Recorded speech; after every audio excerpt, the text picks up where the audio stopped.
Hey guys, and welcome to the WWE podcast here, and this is another quick hits version, and you guys know I only do the quick hits when there's breaking news or things that I'd like to get out to you before I have my official podcast and Raw review, which is, of course, tomorrow night.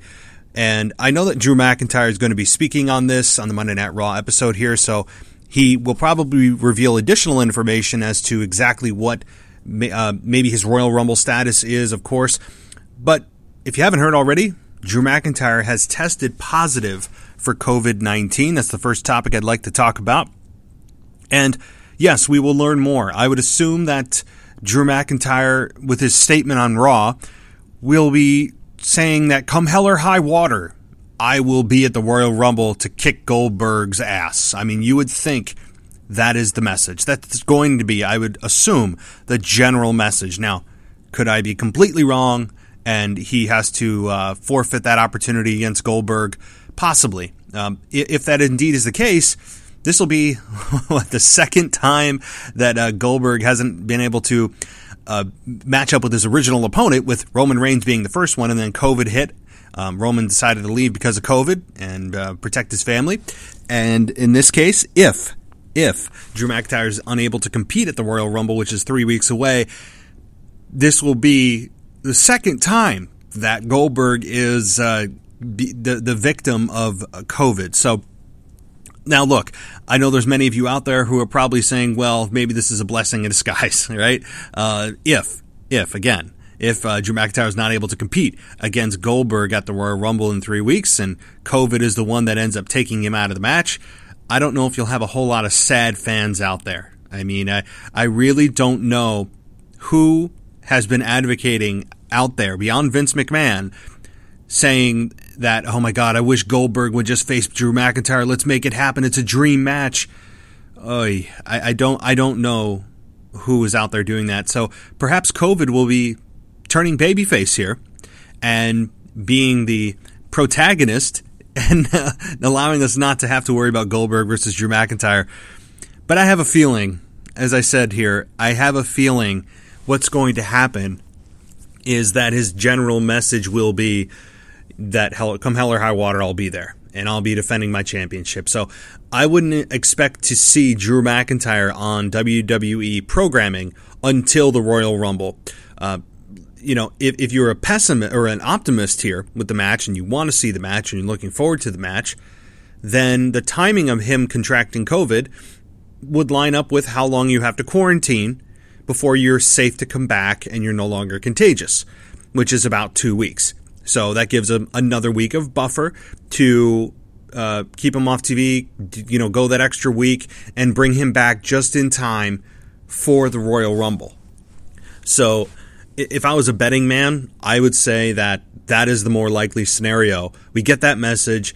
The fans are kind of mildly excited that Drew McIntyre is going to be at the Rumble, and then he defends the championship against Goldberg, and we'll see what happens there. Some people are predicting he loses the belt to Goldberg but wins the Royal Rumble and then faces Roman Reigns at WrestleMania. I mean, there's a lot of different ways that they could go at the Royal Rumble. Certainly, that's one of them. Another is he just retains outright against Goldberg, doesn't enter the Royal Rumble, and we get just a straight whoever wins the Royal Rumble faces Drew McIntyre. Of course, you can also face the Universal Champion. But ultimately, it could be a very straightforward finish, and hopefully it is. But there are many, many people out there, including myself, who are skeptical that Goldberg will be in a losing position at the Royal Rumble, and it could be Drew McIntyre who ends up dropping the belt to Goldberg, which would essentially turn Goldberg heel. I mean, I don't know how you could possibly take the belt off of Drew McIntyre, your babyface that's doing an excellent job as champion. One of the more legitimate, just genuine connections that fans have had with a character, especially a champion, a top champion in quite some time. Roman Reigns didn't do it. Seth Rollins didn't do it. And now it's Drew McIntyre who just has it. Man, does he have it. And I don't see any scenario in which Goldberg stays babyface. This can't be viewed as a babyface versus babyface. It just can't. Goldberg coming in at 50-some years old and challenging just because he feels like he should or because he's deserving. I mean, you talk about respect. I mean, Goldberg's whole thing was the lack of respect, the perceived lack of respect, the perceived thought process of Drew McIntyre. Apparently he can read minds, and he's reading the mind of Drew, the perceived mind of Drew McIntyre, that he's disrespecting the legends. And yet at the same time, he's disrespecting the champion by going in, walking down the ramp, because he's too good to sit there on the ramp. He has to have his own entrance and make a splash at the end of the show, and then have the arrogance to believe that he is deserving of a championship opportunity at 50-some years old, never being a main figure in WWE, having very, very short matches in WWE, never really putting on that 5-star match ever. Really ever. And so it's kind of a backwards logic. But the other statement Goldberg made, if you didn't hear it, I don't know the source, I really would give credit, is Goldberg said he feels like he has 50-plus matches left in him. Now, on face value, it's laughable, right? Maybe he's trolling the fans that he knows are probably kind of thinking, this is enough of Goldberg. We're done with Goldberg. Can we please move the hell on? And at the same time, is that really a joke? Is that really a joke on behalf of Goldberg? Because when you look at how long his matches last and how many moves it consists of, hell, I've got 50 matches left in me, right? His matches are, I mean, I'd love to get the average of his length of a match. It's got to be four minutes, maybe less of a match. And it consists of just spear, jackhammer, jackhammer, jackhammer, maybe a clothesline, jackhammer. And it's the end of the match. So certainly, I mean, again, it's a joke, but is it really? So nonetheless, I'm very curious to see what Drew McIntyre says. I've already told you what I think he's going to say, unless it's something completely off the rails. But a healthy 36-year-old man should certainly be have no problem beating COVID and getting back on his feet in short order. I don't have any concerns about his long-term health. However, reports have been that it's not just Drew McIntyre who has contracted the virus. And this is not just in WWE. This is running through AEW as well. We have reports coming out that AEW stars have contracted COVID, and that WWE stars that have not been reported as having COVID do have COVID, and or they are choosing not to report it publicly. So perhaps they are just trying to save face and not make it look like they are spreading COVID like wildfire. They did have a few outbreaks earlier this year.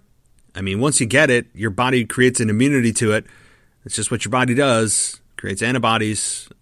So in all likelihood, you should not get it again. Can it happen in the rare case? Yes, there have been reported cases that people have contracted it twice, but it is a very rare occurrence. It is not common. It is not a regular thing that's happening. So, but that is the story also, is that COVID is more, it's more than just Drew McIntyre. So we'll have to see. I wasn't really sad that Randy Orton versus Drew McIntyre was canceled essentially for the night. I mean, we've seen that certainly enough. I don't even see a need for it. I don't see the reason for it. They just were like, they advertised the hell out of it on SmackDown as if it was some kind of selling point. I'm like, we've seen this many, many times. Why are we going back to the well on this, right? I mean, the Fiend and Orton are in a program, and Drew McIntyre is in a program right now with Sheamus / Keith Lee / maybe the Royal Rumble winner, and now obviously Goldberg. So they have their own carved paths, their own defined stepping stones. I don't understand the reason for putting these two together, so I'm really not sad about seeing this match not happen. Triple H is opening Raw, and as I speak, I mean, I have not seen Raw. I have not seen anything on Raw, so you're probably thinking, well, I know what happened. Well, you don't know what happened? No, I don't, because again, I watched the Hulu version and then fill in the blanks with everything else they don't show you. So I will be, of course, watching Raw early tomorrow and then giving you my full Raw review tomorrow night. But I did want to pop on here. I think it's a big ticket item to have your champion contract COVID and to have a true reason come out and not just some BS reason. I'm glad, I'm appreciative, and I respect their transparency with Drew. Now, again, there's probably several others that have contracted and they're not naming them and they're trying to keep those under wraps. And I mean, I understand that. From public perception, you want to make it look like it's just an isolated incident. It's just your one guy. Yeah, it's your champion, but it's not running rampant. And it could be. I mean, it could be. You don't know. But there are reports coming out that other men and women do have COVID right now in not just WWE, but in AEW. So the other thing that I wanted to touch base on with you guys, really, really off the beaten path, but this is, I just wanted to touch on it because it's kind of hilarious to me. Now this is Ryback, right? Ryback, in his WWE run, I don't think was overwhelming. He had a short period of time when he was working with CM Punk and The Shield, where he was a big deal in a vacuum, and kind of he was like a big fish in a small pond kind of feel. He never really caught fire. The Feed Me More thing had a brief stint of success, and then we heard what CM Punk said about Ryback. The comments he made about getting hurt and he's an unsafe worker and everything, and then he just kind of faded off into the sunset. And Ryback recently was asked on Twitter, your best moment in wrestling. And we had Ryback said, walking out of WWE in St. Louis forever.